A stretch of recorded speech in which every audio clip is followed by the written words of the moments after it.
আজ হলো কালী পুজো। তো আমাদের এখানে ঠাকুরমশাই আসবেন ওই 9:30টার দিকে। এখন বাজে ওই প্রায় 7:30 8টা নাগাদ। তো এখানে সমস্ত প্রসাদগুলো রেডি করা হচ্ছিল, যা যা ভাজাভুজির প্রয়োজন তো সেগুলো সমস্তটা বোন এখানে ভেজে নিচ্ছিল। আর আমি এখানে সমস্ত প্রদীপগুলোকে একটু বেশ কিছুক্ষণ জলের মধ্যে ডুবিয়ে রেখেছিলাম।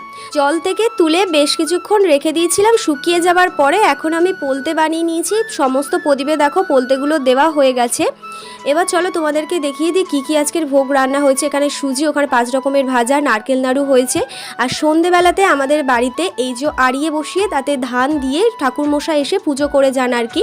মা এখানে সমস্ত প্রদীপগুলোকে তেল দিয়ে রেডি করে নিয়েছে। তো তারপর প্রদীপগুলোকে ধরিয়ে যেখানে যেখানে প্রদীপ দেওয়ার সেখানে সেখানে দেখো দিয়ে দিল। আর এই হচ্ছে ফাইনাল লুক। কেমন লাগছে অবশ্যই জানিও।